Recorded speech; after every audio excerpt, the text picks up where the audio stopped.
ከዚህ በኋላ ማለት ነው እዛ ሰፈር እርድብን ትላላችሁ። ገና ምን አያችሁ? ማታ እንደዛ እየከረበታችኋቸው እየሰደባችኋቸው የእግዚአብሔር ውብ ድንቅ አድርጎ የፈጠራቸውን ፊት አበላሽታችሁ ማለት ነው። በዛ ላይ አልፎም ተርፎ ማለት ነው እናቶቻቸው ቅመምዬ ከእናቷ ጋር የተነሳችው ቡሩኬም ከእናቱ ጋር የተነሳውን ፎቶ ዘግዝቃችሁ እየተሳደባችሁ እናት በእናንተ ቤት ጀብድ ሰርታችኋል አይደል?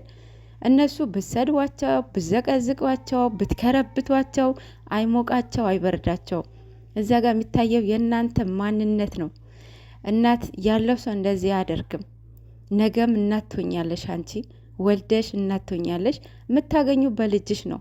ያው የዘራ ነው አይደል? የምናጭደው ልጅ ነው አይደል?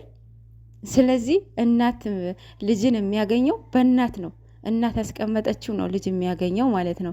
ሶ የልጆቻችሁ እንደዚህ አይነት ነገርን ባታስቀምጡ አሻራ ማለት ነው። መጥፎ ነው። አያችሁ አይደለም ምን ብሎ እንደመጣላችሁ። ከዚህ በኋላ እርድብን ነው የሚያደርጋችሁ። ወይ ቻሉት። እነሱ እቃ አይደሉም። ከፈለጋችሁትን ሰው የምታጣምሯቸው ማለት ነው። እናንተ አጣማሪ፣ እናንተ አጋቢ፣ እናንተ አፋቺ።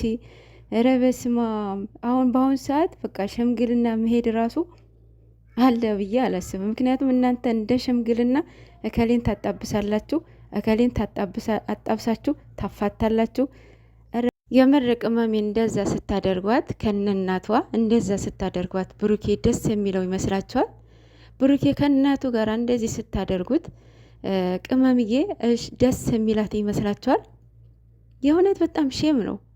ሌላው ደግሞ የቅዱሳንን ስዕል ያሉበትን ፎቶ የምዘቀዝቁ ሰዎች ቢኬርፉል፣ መቤቴ ነው ምላችሁ፣ ቢኬርፉል፣ ስነ ስርዓት ያዙ። በተለይ የኦርቶዶክስ ተዋህዶ ልጆች እያየው ነበረ ማታ። ኢቨን ራሱ ገዳም ላይ የተነሱትን ፎቶ እየዘቀዘቃችሁ ነበረ። ፎቶ የመዘግዘቅ አባዜ ካለባችሁ ስዕል አድኖ ያለበትን ፎቶ ሳይሆን ብዙ አልፍ ፎቶ ሞልቷቸዋል።